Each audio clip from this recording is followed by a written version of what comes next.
ਇੱਕ ਓੰਕਾਰ ਸਤਿਨਾਮ ਕਰਤਾ ਪੁਰਖ ਨਿਰਭਉ ਨਿਰਵੈਰ ਅਕਾਲ ਮੂਰਤ ਅਜੂਨੀ ਸੈਭੰ ਗੁਰ ਪ੍ਰਸਾਦ ਬੇਸ਼ੁਮਾਰ ਅਥਾਇ ਗਣਤ ਅਤੁਲੈ ਯੋਂ ਬੁਲਾਵੋ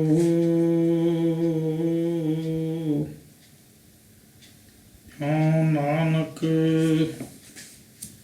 ਦਾਸ ਬੁਲੈ ਜਿਉਂ ਬੁਲਾਵੋ ਤਿਉਂ ਨਾਨਕ ਦਾਸ ਬੁਲੈ। ਸਤਿਨਾਮ ਧੰਨ ਵਾਹਿਗੁਰੂ ਸਾਹਿਬ ਜੀ।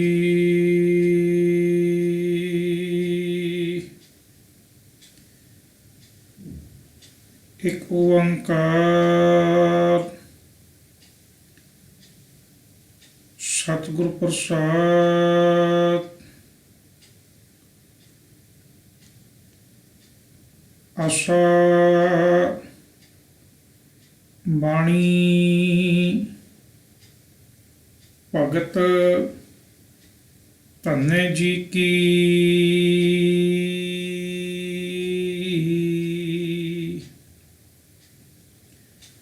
ਭ੍ਰਮਤ ਫਿਰਤ ਬਹੁ ਜਨਮ ਮਿਲਾਨੇ, ਤਨ ਮਨ ਧਨ ਨਹੀਂ ਧੀਰੇ।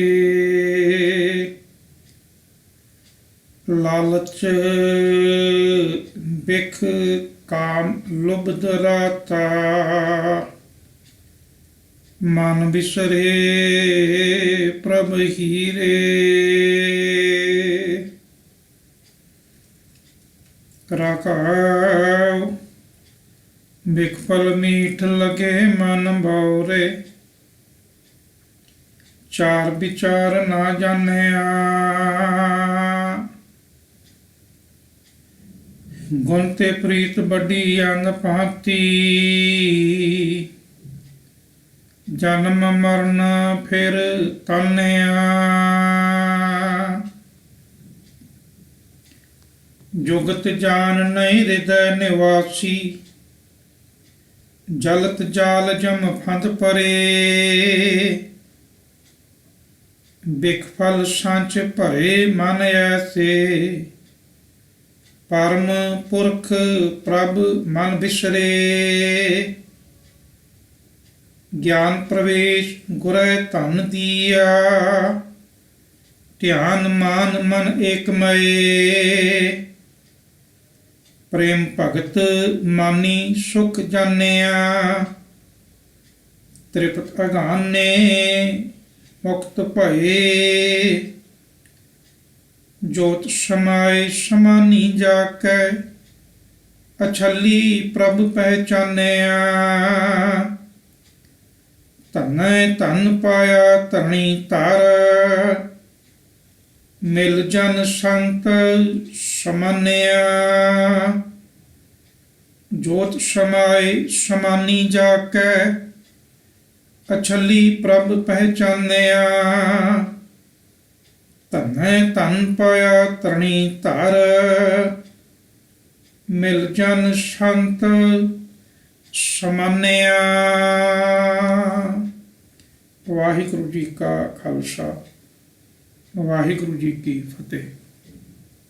ਪਰਮ ਸਨਮਾਨਯੋਗ ਗੁਰੂ ਸਵਾਰੇ, ਗੁਰੂ ਪਿਆਰੇ, ਵਡਭਾਗੇ ਸਤ ਸੰਗੀ ਜਨੋ।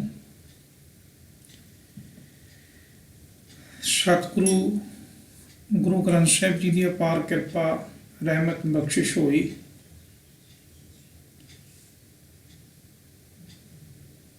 ਸਤਿਗੁਰ ਦੀ ਬਖਸ਼ਿਸ਼ ਦਾ ਸਦਕਾ ਗੁਰਬਾਣੀ ਵਿਚਾਰ ਦੇ ਨਾਲ ਸ਼ਾਨ ਪਾਉਣ ਦਾ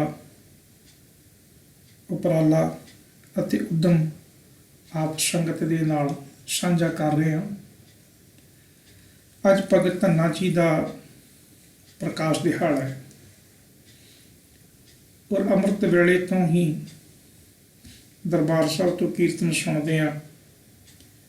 ਕੁਝ ਅਜਿਹੇ ਸ਼ਬਦਾਂ ਦਾ ਗਾਇਨ ਕੀਤਾ ਜਿਨ੍ਹਾਂ ਸ਼ਬਦਾਂ ਨੇ ਭਗਤ ਧੰਨਾ ਜੀ ਦੇ ਪ੍ਰਕਾਸ਼ ਦਿਹਾੜੇ ਦਾ ਸੁਨੇਹਾ ਦਿੱਤਾ।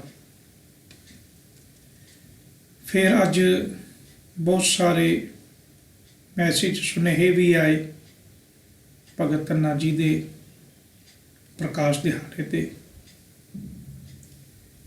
ਇਹਨਾਂ ਗੱਲਾਂ ਨੂੰ ਮੁੱਖ ਰੱਖ ਕੇ ਅੱਜ ਭਗਤ ਧੰਨਾ ਜੀ ਦੇ ਪ੍ਰਕਾਸ਼ ਦਿਹਾੜੇ ਨੂੰ ਮਨਾਉਂਦੇ ਹੋਏ ਭਗਤ ਧੰਨਾ ਜੀ ਦੀ ਬਾਣੀ ਗੁਰੂ ਗ੍ਰੰਥ ਸਾਹਿਬ 'ਚ ਦਰਜ ਹੈ ਔਰ ਉਸ ਬਾਣੀ ਦੀ ਵਿਚਾਰ ਆਪ ਜੀ ਦੇ ਨਾਲ ਸਾਂਝੀ ਕਰਨੀ ਹੈ। ਇਸ ਲੜੀ ਨੂੰ ਆਪਾਂ ਨੇ ਆਰੰਭ ਕੀਤਾ ਹੈ ਤੇ ਤਕਰੀਬਨ ਕੋਸ਼ਿਸ਼ ਕਰਾਂਗੇ 2 ਜਾਂ 3 ਪਾਠ ਦੇ ਵਿੱਚ ਇਹ ਸਮਾਪਤ ਹੋ ਜਾਏ। ਭਗਤ ਧੰਨਾ ਜੀ ਦੇ ਗੁਰੂ ਗ੍ਰੰਥ ਸਾਹਿਬ 'ਚ 3 ਸ਼ਬਦ ਨੇ ਜਿਨ੍ਹਾਂ ਵਿੱਚੋਂ ਇੱਕ ਸ਼ਬਦ ਦਾ ਪਾਠ ਆਪ ਜੀ ਨੇ ਸਰਵਣ ਕੀਤਾ ਜੋ ਕਿ ਵਿਚਾਰ ਅਧੀਨ ਹੈ ਆਸਾ ਰਾਗ ਦੇ ਵਿੱਚ। ਦੂਸਰਾ ਜਿਹੜਾ ਸ਼ਬਦ ਹੈ ਉਹ ਵੀ ਆਸਾ ਰਾਗ ਦੇ ਵਿੱਚ ਦਰਜ ਹੈ। ਤੀਸਰਾ ਜਿਹੜਾ ਸ਼ਬਦ ਹੈ ਇਹ ਸ਼ਬਦ ਅਸੀਂ ਰੋਜ਼ ਜਦੋਂ ਵੀ ਗੁਰੂ ਕੇ ਦੁਆਰੇ ਜਾਂਦੇ ਹਾਂ ਤੇ ਹਰ ਗੁਰੂ ਕੇ ਦੁਆਰੇ ਸ਼ਾਮ ਨੂੰ ਸੋਦਰ ਦੇ ਪਾਠ ਤੋਂ ਬਾਅਦ ਆਰਤੀ ਪੜ੍ਹੀ ਜਾਂਦੀ ਹੈ ਜਿਹਨੂੰ ਅਸੀਂ ਆਰਤੀ ਸੁਣਦੇ ਹਾਂ ਜਾਂ ਗੁਟਕਿਆਂ ਤੇ ਪੜ੍ਹਦੇ ਹਾਂ। ਤੇ ਇੱਕ ਸ਼ਬਦ ਉੱਥੇ ਦਰਜ ਹੈ, ਮੇਰੀ ਮੁਰਾਦ ਗੋਪਾਲ ਤੇਰਾ ਆਰਤਾ ਜੋ ਜਨ ਤੁਮਰੀ ਭਗਤ ਕਰਨ ਤੇ ਤਿਨਕੇ ਕਾਜ ਸਵਾਰਤਾ ਦਾਲ ਸਿਦਾ ਮਾਂਗੋ ਕੀਓ ਹਮਰਾ ਖੁਸ਼ੀ करे नित जियो पनिया चादन नीका अनाज मांगो सत सीका गौ भैंस मांगो लावेरी एक ताजन तोरी चंगेरी घर की गई हर चंगी जनतन ना लेवै मंगी। ये गुरु ग्रंथ साहिब जी के 695 अंग उपर छुपाएमान है। बाकी जिहड़े 2 शब्द ने वो आसा राग दे विच ने और गुरु ग्रंथ साहिब जी के 487 अंग उपर छुपाएमान ने। इन्हां दोनों शब्दों के नाल एक शब्द गुरु अर्जन साहिब जी का भी उच्चारण किया होया है। जिहड़े गुरु ग्रंथ साहिब का सहज पाठ करते हैं या श्री अखंड पाठ साहिब करते हैं या तुसीं भी गुरु ग्रंथ साहिब जी के पावन अंग 487 ते जाके पाठ का दीदार जरूर करियो कि गुरु अर्जन साहिब पातशाह जी का शब्द है और उत्थे मेरे मालक जी ने पाया महला 5वां। हुण इन्हां दोवां शब्दां दे नाल धन गुरु अर्जन साहिब पातशाह जी ने अपने शब्द उच्चारण किया है और नाल दर्ज भी किया है। इसका की कारण है आप अगे चल के विचारते हैं। तो सब तो पहले अज असीं भगत धन्ना जी के इस शब्द की विचार करनी है, पाठ ਸਾਹਿਤ के नाल समझण का यत्न करना है कि भगत धन्ना जी के बाबत जो भुलेखे पे हुए ने इन्हां शब्दों को पढ़ के वो साडे दूर हो सकन। भगत धन्ना जी की कहते ने रहाऊ का पद है ते रहाऊ के पदे विच भगत धन्ना जी ने बचन किया प्रमत फेरत बहु जन्म मिलाने तन मन धन नहीं धीरे लालच बिख काम लुबद राता मन बिसरे प्रभ हीरे रखाव। ये रहाव का पता है। तो जे ये गल कवां तो इस रहाव का पता शब्द की अरंभता के ਸਭ ਤੋਂ ਪਹਿਲੇ ਹੀ ਆ ਗਿਆ। ਇਸ ਤੋਂ ਪਹਿਲਾਂ ਮਾਲਕ ਜੀ ਨੇ ਸਿਰਲੇਖ ਦਿੱਤਾ ਹੈ, ਆਸਾ ਰਾਖ ਦਾ ਨਾਮ ਹੈ, ਬਾਣੀ ਭਗਤ ਧੰਨੇ ਜੀ ਕੀ। ਇਸ ਗੱਲ ਦਾ ਇਹ ਲਖਾਇਕ ਹੈ ਕਿ ਇਹ ਸ਼ਬਦ ਭਗਤ ਧੰਨਾ ਜੀ ਦਾ ਉਚਾਰਨ ਕੀਤਾ ਹੋਇਆ ਹੈ। ਆਸਾ ਰਾਗ ਵਿੱਚ ਦਰਜ ਹੈ, ਇੱਕ ਓੰਕਾਰ ਸਤਿਗੁਰ ਪ੍ਰਸਾਦ। ਇਹ ਆਪਣੇ ਇਸ਼ਟ ਦਾ ਮੰਗਲ ਗੁਰੂ ਸਾਹਿਬ ਜੀ ਨੇ ਗਾਇਨ ਕੀਤਾ ਹੈ। ਪਰਮੇਸ਼ਰ ਇੱਕ ਸਰਬ ਵਿਆਪਕ ਹੈ ਔਰ ਗੁਰ ਪ੍ਰਸਾਦ ਗੁਰੂ ਕਿਰਪਾ ਸਦਕਾ ਉਸ ਸਿੱਖ ਦੇ ਨਾਲ ਜੁੜਿਆ ਜਾ ਸਕਦਾ ਹੈ। ਉਹ ਇੱਕ ਜਿਹੜਾ ਸਾਨੂੰ ਉਹ ਮਿਲਦਾ ਹੈ। ਹੁਣ ਉਸ ਇੱਕ ਦੇ ਨਾਲ ਜੁੜਨ ਦੇ ਵਾਸਤੇ ਸਾਨੂੰ ਜੀਵਨ ਮਿਲਿਆ ਹੈ, ਪਰ ਭਗਤ ਧੰਨਾ ਜੀ ਕਹਿੰਦੇ ਨੇ ਅਸੀਂ ਆਪਣਾ ਜਿਹੜਾ ਜੀਵਨ ਹੈ ਉਹ ਵਿਅਰਥ ਗਵਾ ਦਿੱਤਾ। ਕਿਵੇਂ ਵਿਅਰਥ ਗਵਾਤਾ? ਪਹਿਲੇ ਆਪਾਂ ਬਚਨ ਸ਼ਰਵਣੀ ਕਰੀਏ। ਭਗਤ ਜੀ ਨੇ ਫਰਮਾਇਆ, ਪ੍ਰਾਮਤ ਫਿਰਤ ਬਹੁ ਜਨਮ ਬਿਲਾਨੇ। ਕਹਿੰਦੇ ਬਹੁਤ ਸਾਰੇ ਬਿਲਾਨੇ ਤੋਂ ਪਾਉ ਗੁਜ਼ਰ ਗਏ, ਭਟਕਦੇ ਹਾਂ ਫਿਰਦੇ ਹਾਂ, ਬਹੁਤ ਸਾਰਾ ਸਾਡਾ ਜ਼ਿੰਦਗੀ ਦਾ ਸਮਾਂ ਜਿਹੜਾ ਹੈ ਉਹ ਲੰਘ ਗਿਆ। ਹੁਣ ਉਸ ਸਮੇਂ ਦੇ ਦੌਰਾਨ ਆਪਾਂ ਨੇ ਕੀ ਨਹੀਂ ਕੀਤਾ? ਤਨ ਮਨ ਤਨ ਨਹੀਂ ਤੀਰੇ। ਸਾਡਾ ਜਿਹੜਾ ਇਹ ਤਨ ਹੈ, ਸਾਡਾ ਜਿਹੜਾ ਮਨ ਹੈ, ਇਹ ਜਿਹੜਾ ਤਨ ਹੈ, ਇਹ ਕੁਝ ਵੀ ਨਹੀਂ ਟਿਕਿਆ। ਔਰ ਇਸ ਤਨ ਮਨ ਧਨ ਦੇ ਪਿੱਛੇ ਲੱਗ ਤੁਰਨ ਵਾਲਾ ਜਿਹੜਾ ਮਨ ਹੈ ਨਾ, ਟਿਕਿਆ ਵੀ ਨਹੀਂ ਰਹਿੰਦਾ, ਤਾਂ ਮਨ ਭਟਕਦਾ ਹੈ। ਸਾਨੂੰ ਇਹ ਜੀਵਨ ਮਿਲਿਆ, ਜੀਵਨ ਦਾ ਬਹੁਤ ਸਾਰਾ ਸਮਾਂ ਭਟਕਦਿਆਂ ਹੋਇਆਂ ਬਤੀਤ ਹੋ ਗਿਆ ਔਰ ਸਾਡਾ ਜਿਹੜਾ ਮਨ ਹੈ ਇਹ ਨਹੀਂ ਟਿਕਿਆ। ਮਨ ਨਾ ਟਿਕਣ ਦਾ ਕਾਰਨ ਕੀ ਹੈ? ਤੇ ਭਗਤ ਜੀ ਨੇ ਬਚਨ ਕੀਤਾ, ਲਾਲਚ ਬਿਖ। ਬਿਖ ਕਹਿੰਦੇ ਨੇ ਜ਼ਹਿਰ, ਕਾਮ ਲੁਬਧ ਰਾਤਾ। ਕਹਿੰਦੇ ਨੇ ਭਗਤ ਧੰਨਾ ਜੀ, ਇਹ ਕਾਮ ਵਾਸ਼ਨਾ ਦੇ ਵਿੱਚ, ਜ਼ਹਿਰ ਰੂਪ ਪਦਾਰਥਾਂ ਦੇ ਲਾਲਚ ਵਿੱਚ ਇਹ ਜੀਵ ਲੋਭੀ ਹੋਇਆ ਕਰਦਾ, ਰੱਤਾ ਹੋਇਆ, ਰੰਗਿਆ ਹੋਇਆ, ਮਸਤ ਹੋਇਆ ਪਿਆ ਇਹਨਾਂ ਸਾਰੀਆਂ ਚੀਜ਼ਾਂ ਦੇ ਵਿੱਚ। ਔਰ ਇਹਨਾਂ ਸਾਰੀਆਂ ਚੀਜ਼ਾਂ ਵਿੱਚ ਮਸਤ ਹੋਣ ਕਰਕੇ ਹੋਇਆ ਕਿ ਮਨ ਵਿਸਰੇ ਪ੍ਰਭ ਹੀਰੇ। ਮਨ ਦੇ ਵਿੱਚੋਂ ਤੁਸੀਂ ਕਦੇ ਧਿਆਨ ਦੇ ਨਾਲ ਵੇਖੋ, ਮਨ ਵਿਸਰੇ ਪ੍ਰਭ ਹੀਰੇ। ਮਨ ਦਾ ਨੰਨਾ ਜਿਹੜਾ ਸਿਹਾਰੀ ਦੇ ਨਾਲ ਮਨ ਵਿੱਚ, ਮਨ ਵਿੱਚ ਮਤਲਬ ਮਨ ਦੇ ਵਿੱਚੋਂ ਵਿਸਰ ਗਿਆ ਕੌਣ? ਪ੍ਰਭ ਹੀਰੇ। ਉਹ ਹੀਰੇ ਤੋਂ ਭਾਵ ਅਮੋਲਕ ਪਰਮੇਸ਼ਰ ਮਨ ਵਿੱਚੋਂ ਵਿਸਰ ਗਿਆ। ਹੁਣ ਜਿਹਦੇ ਮਨ ਵਿੱਚੋਂ ਪਰਮੇਸ਼ਰ ਵਿਸਰ ਜਾਏ, ਭਗਤ ਧੰਨਾ ਜੀ ਦਾ ਪ੍ਰਕਾਸ਼ ਪੁਰਬ ਮਨਾਉਣ ਵਾਲਿਓ, ਆਪਣੇ ਮਨ 'ਚ ਵਿਚਾਰ ਕਰਿਓ, ਉਹਨਾਂ ਦੀ ਨਿਸ਼ਾਨੀ ਕੀ ਹੈ? ਕਿਹਨਾਂ ਦੀ? ਜਿਨ੍ਹਾਂ ਦੇ ਹਿਰਦੇ ਵਿੱਚੋਂ ਉਹ ਅਮੋਲਕ ਪ੍ਰਭੂ ਦੀ ਯਾਦ ਵਿਸਰ ਗਈ। ਜਿਨ੍ਹਾਂ ਦੇ ਅੰਦਰੋਂ ਵਿਸਰ ਜਾਏ ਉਹਨਾਂ ਦੀ ਹਾਲਤ ਪਤਾ ਕੀ ਹੁੰਦੀ ਹੈ? ਜਿਨ੍ਹਾਂ ਦੇ ਅੰਦਰੋਂ ਮਾਲਕ ਦੀ ਯਾਦ ਵਿਸਰ ਜਾਏ ਉਹਨਾਂ ਦੀ ਹਾਲਤ ਕੀ ਹੁੰਦੀ ਹੈ? ਅਸੀਂ ਰੋਜ਼ ਸੋਦਰ ਦੀ ਬਾਣੀ ਦਾ ਪਾਠ ਕਰਦੇ ਹਾਂ ਤੇ ਗੁਰੂ ਪਾਤਸ਼ਾਹ ਜੀ ਨੇ ਸੋਦਰ ਦੀ ਬਾਣੀ ਵਿੱਚ ਬਚਨ ਕੀਤਾ, ਹਰ ਬਿਸਰਤ ਤੇਰੇ ਗੁਣ ਗਲਿਆ।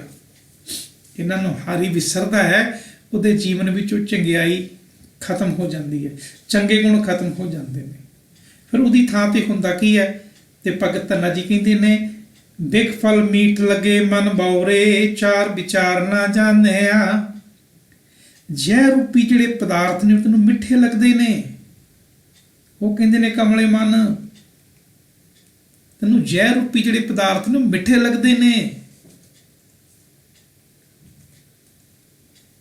ਆਪਾਂ ਬਾਣੀ ਪੜਾਂਗੇ ਨਾ, ਬਾਣੀ ਅੰਦਰ ਗੁਰੂ ਸਾਹਿਬ ਜੀ ਨੇ ਹੋਰ ਵੀ ਥਾਵਾਂ ਤੇ ਬਚਨ ਕੀਤਾ। ਆਪ ਜੀ ਨੇ ਇੱਕ ਸੁਣਿਆ ਹੋਏਗਾ ਬਚਨ ਜੀ, ਅੰਮ੍ਰਿਤ ਕੌਰਾ ਵੇਖਿਆ ਮਿੱਠੀ। ਦੇਖੋ ਜ਼ਹਿਰ ਜਿਹੜੀ ਉਹ ਮਿੱਠੀ ਲੱਗ ਰਹੀ ਹੈ, ਅੰਮ੍ਰਿਤ ਜਿਹੜਾ ਹੈ ਉਹ ਕੌੜਾ ਲੱਗ ਰਿਹਾ ਹੈ। ਤੋ ਬਚਨ ਕੀਤਾ ਭਗਤ ਧੰਨਾ ਜੀ ਨੇ, ਬਿਖ ਫਲ ਮੀਠ ਲੱਗੇ ਮਨ ਬਹੋਰੇ। ਹੁਣ ਉਹ ਤੇ ਚੰਗੇ ਲੱਗਣ ਲੱਗ ਪਏ। ਦੂਜੇ ਪਾਸੇ ਚਾਰ ਵਿਚਾਰ ਨਾ ਜਾਣਿਆ। ਚਾਰ ਵਿਚਾਰ ਤੋਂ ਭਾਵ ਸੋਹਣੇ ਵਿਚਾਰ ਤੈਨੂੰ ਫੁਰਦੀ ਨਹੀਂ, ਅੰਦਰ ਚੰਗੇ ਖਿਆਲ ਆਉਂਦੇ ਹੀ ਨਹੀਂ। ਕਿਉਂਕਿ ਮਨ ਹੋਰ ਪਾਸੇ ਤੁਰਿਆ ਹੋਇਆ ਨਾ, ਮਾੜੇ ਪਾਸੇ।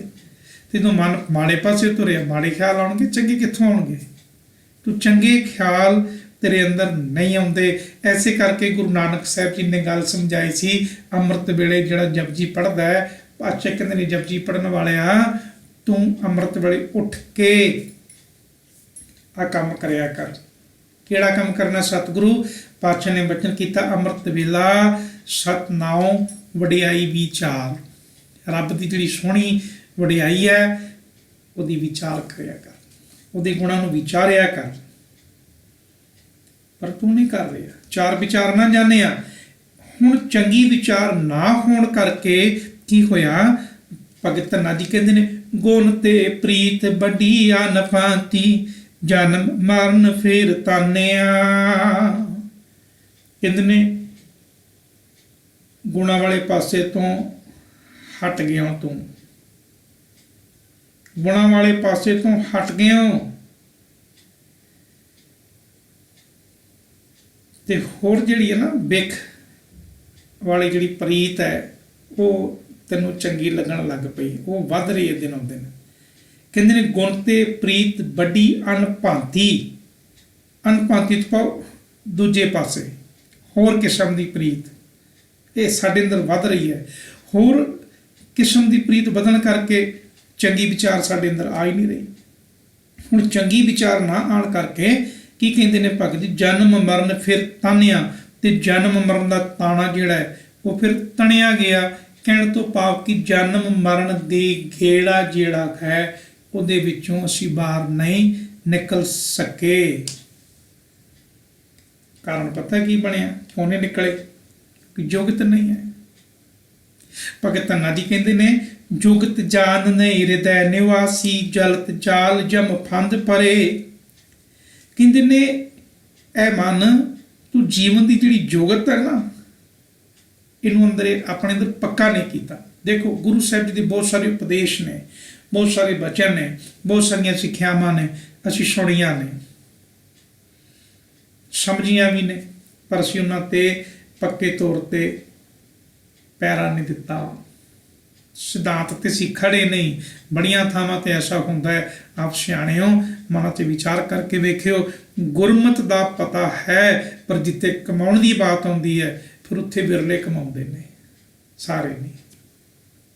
ਉੱਥੇ ਫਿਰ ਪਰਿਵਾਰਵਾਦ ਹਾਵੀ ਹੋ ਜਾਂਦਾ ਹੈ, ਉੱਥੇ ਜਾਤੀਵਾਦ ਹਾਵੀ ਹੋ ਜਾਂਦਾ ਹੈ, ਉੱਥੇ ਭੇਦਭਾਵ ਹਾਵੀ ਹੋ ਜਾਂਦਾ ਹੈ। ਤੇ ਫਿਰ ਕਈ ਵਾਰ ਕਈ ਲੋਕ ਤੇ ਪਤਾ ਕੀ ਕਰਦੇ ਨੇ, ਆ ਕੇ ਕਹਿਣਗੇ ਭਾਈ ਸਾਹਿਬ ਤੁਸੀਂ ਕਹੋ, ਅਸੀਂ ਨਹੀਂ ਕਹਿਣਾ। ਜੇ ਤੁਹਾਨੂੰ ਪਤਾ ਹੈ ਤੇ ਤੁਸੀਂ ਕਿਉਂ ਨਹੀਂ ਕਹਿਣਾ? ਕਹਿੰਦੇ ਜੇ ਅਸੀਂ ਆਖਿਆ ਤੇ ਪਰਿਵਾਰ ਨਾਰਾਜ਼ ਹੋ ਜਾਏਗਾ।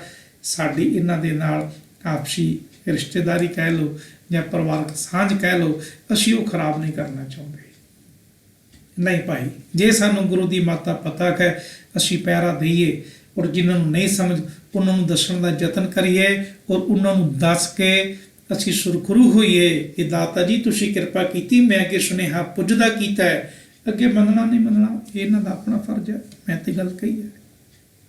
ਜੁਗਤ ਜਾਨ ਨਹੀਂ ਹਿਰਦੈ ਨਿਵਾਸੀ, ਜਲਤ ਜਾਲ ਜਮ ਫੰਦ ਪਰੇ। ਹੁਣ ਹੋਇਆ ਕਿ ਉਹ ਜੁਗਤ ਅੰਦਰ ਪੱਕੀ ਨਾ ਕੀਤੀ ਤੇ ਤ੍ਰਿਸ਼ਨਾ ਦਾ ਔਰ ਜਮਾਂ ਦਾ ਜਿਹੜਾ ਜਾਲ ਸੀ ਉਹਦੇ ਵਿੱਚ ਪੈ ਗਿਆ, ਉਹ ਫਾਹੇ ਪੈ ਗਏ। ਜਲਤ ਜਾਲ ਜਮ ਫੰਦ ਪਰੇ। ਇੱਕ ਪਾਸੇ ਤ੍ਰਿਸ਼ਨਾ ਦਾ ਜਾਲ, ਠੀਕ ਹੈ ਜੀ, ਦੂਜੇ ਪਾਸੇ ਜਮਾਂ ਦੇ ਫਾਹੇ ਪੈ ਗਏ। ਹੁਣ ਇਹ ਕਿਉਂ ਪਏ? ਭਗਤ ਧੰਨਾ ਜੀ ਕਹਿੰਦੇ ਨੇ, ਬਿਕ ਫਲ ਸਾਂਚ ਭਰੇ ਮਨ ਐਸੇ। ਕਹਿੰਦੇ ਤੁਸੀਂ ਵੇਖੋ, ਬਿਕ ਫਲ ਇਕੱਠੇ ਕਰ ਸਾਂਭਦਾ ਰਿਹਾ ਔਰ ਇੰਨਾ ਸਾਂਭਿਆ। ਭਗਤ ਧੰਨਾ ਜੀ ਨੂੰ ਕਹਿਣਾ ਪਿਆ, ਪਰਮ ਪੁਰਖ ਪ੍ਰਭ ਮਨ ਬਿਸਰੇ। ਮਨ ਅੰਦਰੋਂ ਪਰਮੇਸ਼ਰ ਭੁੱਲ ਗਿਆ, ਤੈਨੂੰ ਯਾਦ ਹੀ ਨਹੀਂ ਹੈ। ਹੁਣ ਹੋਇਆ ਕੀ? ਮਾਲਕ ਨੇ ਕਿਰਪਾ ਕੀਤੀ, ਮਾਲਕ ਨੇ ਕਿਰਪਾ ਕਰਕੇ ਗਿਆਨ ਬਖਸ਼ਿਸ਼ ਕੀਤਾ। ਗਿਆਨ ਪ੍ਰਵੇਸ਼ ਗੁਰੈ ਧਨ ਤੀਆ। ਹੁਣ ਗੁਰੂ ਨੇ ਗਿਆਨ ਰੂਪੀ ਧਨ ਦਿੱਤਾ। ਉਹ ਗਿਆਨ ਜਿਹੜਾ ਸੀ ਮੇਰੇ ਅੰਦਰ ਪ੍ਰਵੇਸ਼ ਕਰ ਗਿਆ, ਉਹਦੀ ਸੁਰਤ ਟਿਕ ਗਈ। ਤੇ ਸੁਰਤ ਟਿਕਣ ਦੇ ਨਾਲ ਕੀ ਹੋਇਆ? ਧਿਆਨ ਮਾਨ ਮਨ ਏਕਮਏ ਮਨ ਇੱਕ ਮਿਕ ਹੋ ਗਿਆ ਉਸ ਪ੍ਰਭੂ ਦੇ ਨਾਲ। ਗਿਆਨ ਆ ਗਿਆ, ਗਿਆਨ ਦੇ ਨਾਲ ਸ਼ਰਧਾ ਆ ਗਈ, ਪ੍ਰੇਮ ਆ ਗਿਆ। ਉਸ ਪ੍ਰੇਮ ਸਦਕਾ ਮਾਲਕ ਦੇ ਵਿੱਚ ਮਨ ਜਿਹੜਾ ਸੀ, ਸੁਰਤ ਜਿਹੜੀ ਸੀ ਟਿਕ ਗਈ। ਹੁਣ ਤੁਸੀਂ ਵੇਖੋ ਭਗਤ ਧੰਨਾ ਜੀ ਨੇ ਅਗਲੀ ਗੱਲ ਕੀਤੀ, ਕਹਿੰਦੇ ਨੇ ਪ੍ਰੇਮ ਭਗਤ ਮਾਨੀ ਸੁਖ ਜਾਣਿਆ ਤ੍ਰਿਪਤ ਅਗਾਨੇ ਮੁਕਤ ਭਏ। ਕਹਿੰਦੇ ਉਹ ਜਿਹੜਾ ਪ੍ਰਭੂ ਦਾ ਪਿਆਰ ਸੀ ਨਾ, ਪ੍ਰਭੂ ਦੀ ਜਿਹੜੀ ਭਗਤੀ ਸੀ, ਉਹ ਚੰਗੀ ਲੱਗਣ ਲੱਗ ਪਈ। ਪ੍ਰੇਮ ਭਗਤ ਮਾਨੀ, ਜਿੱਦਨ ਮੰਨਣੀ ਸ਼ੁਰੂ ਕਰ ਦਿੱਤੀ, ਜਿੱਦਨ ਚੰਗੀ ਲੱਗਣੀ ਸ਼ੁਰੂ ਹੋ ਗਈ, ਸੁਖ ਜਾਣਿਆ, ਉਦਨ ਜੀਵ ਦਾ ਜੋ ਜੀਵਨ ਸੀ ਉਹ ਸੁਖੀ ਹੋਣਾ ਸ਼ੁਰੂ ਹੋ ਗਿਆ। ਕਿਉਂਕਿ ਤ੍ਰਿਪਤ ਅਗਾਨੇ ਮੁਕਤ ਪਏ, ਗੱਲਾਂ ਦੋ ਹੋਈਆਂ, ਇੱਕ ਮਨੁੱਖ ਮਾਇਆ ਦੇ ਵੱਲੋਂ ਰੱਜ ਗਿਆ, ਤ੍ਰਿਪਤ ਅਗਾਨੇ, ਔਰ ਦੂਜੀ ਗੱਲ ਮਾਇਆ ਦੇ ਬੰਧਨ ਟੁੱਟ ਗਏ, ਮੁਕਤ ਪਏ, ਜਿਉਂਦੇ ਜੀ ਮੁਕਤ ਹੋ ਗਏ। ਇੱਥੇ ਖੇਡ ਖਤਮ ਹੋ ਗਈ? ਧੰਨਾ ਜੀ ਕਹਿੰਦੇ ਨਹੀਂ। ਧੰਨਾ ਜੀ ਕਹਿੰਦੇ ਹਾਲੇ ਇਸ ਤੋਂ ਅੱਗੇ ਇੱਕ ਕਦਮ ਹੋਰ ਪੁੱਟਿਆ, ਔਰ ਉਹ ਕਦਮ ਕੀ ਸੀ? ਜੋਤ ਸਮਾਏ ਸਮਾਨੀ ਜਾ ਕੇ ਅਛੱਲੀ ਪ੍ਰਭ ਪਹਿਚਾਨਿਆ। ਕਹਿੰਦੇ ਨੇ ਜੋਤ ਸਮਾਏ, ਸਮਾਨੀ ਜਾ ਕੇ, ਕਹਿੰਦੇ ਜਿਹਦੇ ਅੰਦਰ ਉਸ ਮਾਲਕ ਦੀ ਜੋਤ ਸਮਾ ਗਈ, ਟਿਕ ਗਈ। ਕਿਹਦੀ ਜੋਤ ਟਿਕ ਗਈ ਜੀ? ਅਛੱਲੀ ਪ੍ਰਭ ਪਹਿਚਾਨਿਆ। ਉਹ ਅਛੱਲੀ ਕਹਿੰਦੇ ਅਛਲ, ਜਿਹੜਾ ਨਹੀਂ ਛਲਿਆ ਜਾ ਸਕਦਾ। ਆਪ ਜੀ ਨੇ ਬੜੀ ਵਾਰੀ ਹੁਕਮਨਾਮਾ ਸੁਣਿਆ ਹੋਏਗਾ, ਅਛਲ ਅਛੇਦ ਅਪਾਰ ਪ੍ਰਭ ਉੱਚਾ ਜਾਕਾ ਰੂਪ। ਉਹ ਜਿਹੜਾ ਨਾ ਛਲਿਆ ਜਾਣ ਵਾਲਾ ਪਰਮੇਸ਼ਰ ਹੈ ਨਾ ਜੀ, ਉਹ ਪਛਾਣ ਲਿਆ, ਉਹ ਪਛਾਣ ਲਿਆ। ਤੇ ਜਦੋਂ ਉਸ ਨਾ ਛਲੇ ਜਾਣ ਵਾਲੇ ਨੂੰ ਪਛਾਣ ਲਿਆ, ਤੇ ਫਿਰ ਭਗਤ ਧੰਨਾ ਜੀ ਕਹਿੰਦੇ ਨੇ ਧੰਨਾ ਤਨ ਪਾਇਆ ਧਰਣੀ ਧਰ ਮਿਲ ਜਨ ਸੰਤ ਸਮਾਨਿਆ। ਕਹਿੰਦੇ ਧੰਨੇ ਨੇ ਉਸ ਪ੍ਰਭੂ ਦਾ ਨਾਮ ਧਨ ਲੱਭ ਲਿਆ। ਕਿਵੇਂ ਲੱਭਿਆ? ਤੇ ਭਗਤ ਧੰਨਾ ਜੀ ਦੀ ਜ਼ਬਾਨੀ ਹੈ, ਕਹਿੰਦੇ ਮਿਲ ਜਨ ਸੰਤ ਸਮਾਨਿਆ। ਕਹਿੰਦੇ ਉਹ ਜਿਹੜਾ ਧਰਤੀ ਦਾ ਆਸਰਾ ਹੈ, ਉਹਦਾ ਨਾਮ ਧਨ ਮੈਂ ਲੱਭ ਲਿਆ। ਪਰ ਕਿਵੇਂ ਲੱਭਿਆ? ਧੰਨਾ ਜੀ ਕਹਿੰਦੇ ਨੇ ਮੈਂ ਸੰਤ ਜਨਾਂ ਨੂੰ ਮਿਲ ਕੇ ਉਸ ਪ੍ਰਭੂ ਵਿੱਚ ਲੀਨ ਹੋ ਗਿਆ। ਹੁਣ ਇਹ ਸ਼ਬਦ ਜਦੋਂ ਮੁੱਕਦਾ ਹੈ ਨਾ ਜੀ, ਇਸ ਸ਼ਬਦ ਦੇ ਨਾਲ ਹੀ ਸਤਿਗੁਰੂ ਗੁਰੂ ਅਰਜਨ ਪਾਤਸ਼ਾਹ ਜੀ ਨੇ ਇੱਕ ਸ਼ਬਦ ਹੋਰ ਲਿਖ ਦਿੱਤਾ, ਮਹਿਲਾ ਪੰਜਵਾਂ। ਇਹ ਗੁਰੂ ਅਰਜਨ ਸਾਹਿਬ ਜੀ ਦਾ ਸ਼ਬਦ ਹੈ, ਇਹਦੇ ਨਾਲ ਹੀ ਹੈ, ਤੁਸੀਂ ਪੜ੍ਹਿਓ ਜ਼ਰੂਰ। ਹੁਣ ਗੁਰੂ ਅਰਜਨ ਸਾਹਿਬ ਜੀ ਨੇ ਇਹ ਸ਼ਬਦ ਕਿਉਂ ਜੋੜਿਆ? ਕਿਉਂਕਿ ਵੇਖੋ ਗੁਰੂ ਅਰਜਨ ਸਾਹਿਬ ਪਾਤਸ਼ਾਹ ਜੀ ਗੁਰੂ ਗ੍ਰੰਥ ਸਾਹਿਬ ਜੀ ਦੇ ਸੰਪਾਦਕ ਨੇ, ਤੇ ਸੰਪਾਦਕ ਦੀਆਂ ਬੜੀਆਂ ਜ਼ਿੰਮੇਵਾਰੀਆਂ ਹੁੰਦੀਆਂ ਨੇ। ਜਿਹੜੇ ਸੰਪਾਦਕ ਨੇ ਉਹਨਾਂ ਨੂੰ ਪਤਾ ਹੈ। ਹੁਣ ਗੁਰੂ ਪਾਤਸ਼ਾਹ ਜੀ ਨੇ ਇਹ ਸ਼ਬਦ ਜਿਹੜਾ ਸੀ ਉਚਾਰਨ ਕੀਤਾ, ਔਰ ਇਹ ਸ਼ਬਦ ਇਸ ਗੱਲ ਦਾ ਬਿਲਕੁਲ ਸਪਸ਼ਟੀਕਰਨ ਕਰ ਦਿੰਦਾ ਕਿ ਧੰਨਾ ਜੀ ਨੇ ਰੱਬ ਕਿਵੇਂ ਪ੍ਰਾਪਤ ਕੀਤਾ। ਇਹ ਉਹਨਾਂ ਦੀ ਜ਼ਬਾਨੀ, ਧੰਨੈ ਤਨ ਪਾਇਆ ਧਰਣੀ ਧਰ ਮਿਲ ਜਨ ਸੰਤ ਸਮਾਨਿਆ। ਇਹ ਭਗਤ ਧੰਨਾ ਜੀ ਦੀ ਜ਼ਬਾਨੀ ਹੈ। ਹੁਣ ਇਹ ਆਪਾਂ ਗੁਰੂ ਅਰਜਨ ਸਾਹਿਬ ਜੀ ਦੀ ਜ਼ਬਾਨੀ ਸੁਣਦੇ ਹਾਂ ਕਿ ਉਹਨਾਂ ਨੇ ਕਿਵੇਂ ਪ੍ਰਾਪਤ ਕੀਤਾ। ਤੇ ਗੁਰੂ ਅਰਜਨ ਸਾਹਿਬ ਜੀ ਨੇ ਫਰਮਾਇਆ, ਗੋਬਿੰਦ ਗੋਬਿੰਦ ਗੋਬਿੰਦ ਸੰਗ ਨਾਮਦੇਵ ਮਨ ਲੀਣਾ। ਇੱਥੇ ਭਗਤ ਨਾਮਦੇਵ ਜੀ ਦਾ ਨਾਮ ਆਇਆ, ਨਾਮਦੇਵ ਮਨ ਲੀਣਾ। ਕਹਿੰਦੇ ਨੇ ਨਾਮਦੇਵ ਜੀ ਦਾ ਮਨ ਜਿਹੜਾ ਹੈ ਉਹ ਹਰ ਵੇਲੇ ਪਰਮੇਸ਼ਰ ਵਿੱਚ ਲੀਨ ਹੋ ਗਿਆ। ਦੇਖੋ ਉਹਦੇ ਚ ਲੀਨ ਹੋਣ ਵਾਸਤੇ ਤਿੰਨ ਜਿਹੜੀਆਂ ਗੱਲਾਂ ਨੇ ਉਹ ਤੇ ਸਾਨੂੰ ਕਰਨੀਆਂ ਹੀ ਪੈਣੀਆਂ ਨੇ। ਗਾਵੀਐ, ਸੁਣੀਐ, ਮਨ ਰੱਖੀਐ। ਸੁਣਿਆ, ਮੰਨਿਆ, ਮਨ ਕੀਤਾ ਪਾਓ। ਇਹ ਤਿੰਨ ਕੰਮ ਕਰਨੇ ਪੈਣੇ ਨੇ। ਜਿਨ੍ਹਾਂ ਨੇ ਕਰ ਲਿਆ ਉਹਨਾਂ ਦਾ ਮਨ ਲੀਨ ਹੋ ਗਿਆ। ਹੁਣ ਉਸ ਮਾਲਕ ਦੇ ਨਾਲ ਲੀਨ ਹੋਣ ਸਦਕਾ ਹੋਇਆ ਕਿ ਅੜਦਮ ਕੋਛੀ ਭਰੋ ਹੋਇਓ ਲਾਖੀਣਾ। ਕਹਿੰਦੇ ਮਾਲਕ ਦੀ ਯਾਦ, ਮਾਲਕ ਦੀ ਸਿਫਤ, ਉਹਦੀ ਬਰਕਤ ਸਦਕਾ ਅੱਧੀ ਕੋਡੀ ਦਾ ਜਿਹੜਾ ਕਰੀਬ ਛਿੰਬਾ ਸੀ ਮਨ ਉਹ ਲੱਖਪਤੀ ਬਣ ਗਿਆ। ਕਿਉਂਕਿ ਜਪਜੀ ਸਾਹਿਬ ਚ ਆਪਾਂ ਬਚਨ ਪੜ੍ਹਦੇ ਹਾਂ ਗੁਰੂ ਨਾਨਕ ਪਾਤਸ਼ਾਹ ਜੀ ਦਾ, ਜਿਸ ਨੂੰ ਬਖਸ਼ੇ ਸਿਫਤ ਸਲਾਹਾ ਨਾਨਕ ਪਾਤਸ਼ਾਹੀ ਪਾਤਸ਼ਾਹ। ਕੌਣ ਬਣ ਗਿਆ ਲੱਖਪਤੀ? ਨਾਮਦੇਵ। ਅਗਲੀ ਗੱਲ ਬਾਬਾ ਕਬੀਰ ਸਾਹਿਬ ਦੇ ਬਾਬਤ ਬਚਨ ਆਇਆ, ਬੁਨਨਾ ਤਨਨਾ ਤਿਆਗ ਕੈ ਪ੍ਰੀਤ ਚਰਨ ਕਬੀਰਾ।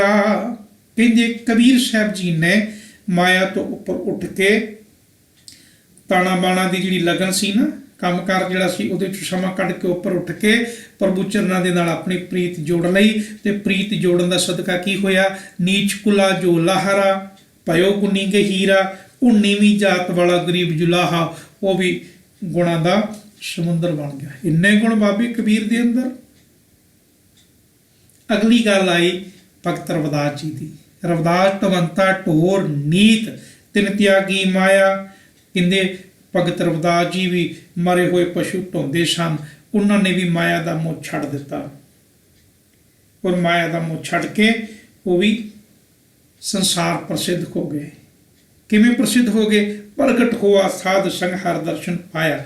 ਉਸ ਸੰਗਤ ਵਿੱਚ ਜੁੜ ਕੇ ਮਾਲਕ ਦੇ ਗੁਣਾਂ ਨੂੰ ਗਾ ਕੇ ਮਾਲਕ ਦਾ ਦੀਦਾਰ ਕਰਕੇ ਰਵਿਦਾਸ ਜੀ ਇੰਨੇ ਉੱਗੇ ਹੋ ਗਏ ਕਿ ਗੁਰੂ ਪਾਤਸ਼ਾਹ ਜੀ ਨੇ ਉਹਨਾਂ ਦੀ ਸਿਫਤ ਆਪਣੀ ਕਲਮ ਦੁਆਰਾ ਕੀਤੀ। ਆਪਾਂ ਬਾਣੀ ਪੜ੍ਹੀਏ ਨਾ ਤੇ ਮੇਰੇ ਮਾਲਕ ਨੇ ਬਾਣੀ ਵਿੱਚ ਬਚਨ ਕੀਤਾ, ਰਵਿਦਾਸ ਚਮਾਰ ਉਸਤਤ ਕਰੇ ਹਰ ਕੀਰਤ ਨਿਮਕ ਇੱਕ ਗਾਏ ਪਤਤ ਜਾਤ ਉਤਮ ਭਇਆ ਚਾਰ ਵਰਨ ਪਏ ਭਗੇ ਆਏ। ਅਗਲੀ ਗੱਲ ਗੁਰੂ ਗਰੀਬ ਨਵਾਜ ਜੀ ਨੇ ਕੀਤੀ, ਸ਼ਹਿਣਾਈ ਮੁਤਕਾਰੀਆ ਉਹ ਘਰ ਘਰ ਸੁਣਿਆ। ਕਮਾਲ ਦੀ ਬਾਤ ਹੈ, ਸ਼ਹਿਣਾਈ ਦੀ ਵੀ ਸ਼ੋਭਾ ਘਰ ਘਰ ਹੋ ਰਹੀ ਹੈ ਔਰ ਉਹਦੀ ਗਿਣਤੀ ਭਗਤਾਂ ਵਿੱਚ ਹੋਣ ਲੱਗ ਪਈ।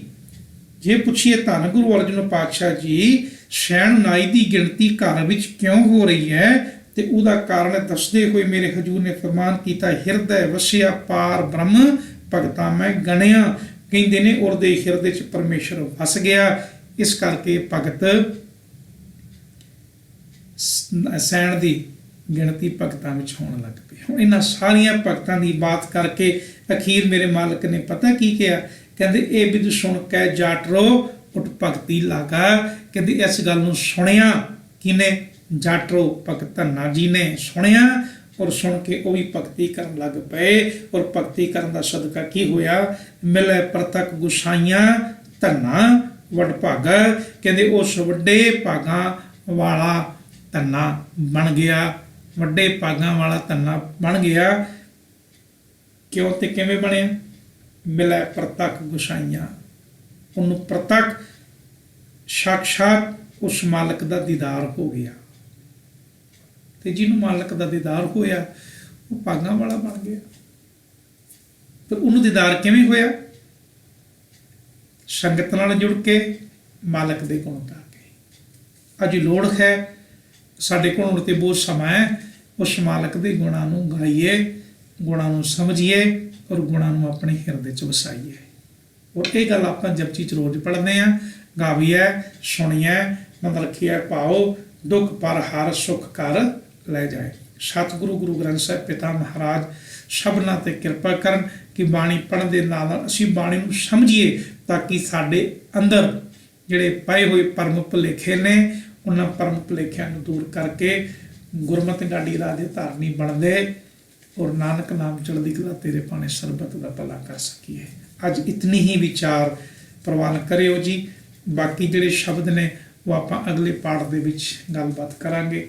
ਹੋਈਆਂ ਭੁੱਲਾਂ ਮੇਰੀ ਝੋਲੀ ਪਾ ਦੇਣੀਆਂ, ਉਪਦੇਸ਼ ਗੁਰੂ ਕਾ ਜਾਣ ਕੇ ਹਿਰਦੇ 'ਚ ਵਸਾਉਣਾ। ਅਰਦਾਸ ਸਾਡੇ ਵਾਸਤੇ ਵੀ ਕਰਨੀ ਔਰ ਅਸੀਸ ਦੇਣਾ ਮਾਲਕ ਹੋਰ ਵਧੇਰੇ ਚੜ੍ਹਦੀ ਕਲਾ ਦੇ ਨਾਲ ਬਾਣੀ ਨੂੰ ਸਮਝਣ ਦਾ ਔਰ ਸਮਝ ਕੇ ਆਪਣੇ ਮਨ ਨੂੰ ਸਮਝਾਉਣ ਦਾ ਬਲ ਬਖਸ਼ਣਾ ਜੀ। ਅੰਤ ਵਿੱਚ ਆਪ ਸਾਰੀਆਂ ਸੰਗਤਾਂ ਨੂੰ ਜਿਹੜਾ ਵੀ ਜਿੱਥੇ ਜਿੱਥੇ ਬੈਠ ਕੇ ਦੇਖ ਰਿਹਾ ਹੈ ਜਾਂ ਸੁਣ ਰਿਹਾ ਹੈ, ਸਾਰਿਆਂ ਨੂੰ ਹੀ ਭਗਤ ਧੰਨਾ ਜੀ ਦੇ ਪ੍ਰਕਾਸ਼ ਦਿਹਾੜੇ ਦੀ ਲੱਖ ਲੱਖ ਵਧਾਈ ਹੋਵੇ। ਭੁੱਲ ਚੁੱਕ ਦੀ ਮੁਆਫੀ ਨਾਲ ਬਖਸ਼ੋ ਅਸੀਸ, ਬੁਲਾਓ ਫਤਿਹ। ਵਾਹਿਗੁਰੂ ਜੀ ਕਾ ਖਾਲਸਾ, ਵਾਹਿਗੁਰੂ ਜੀ ਕੀ ਫਤਿਹ।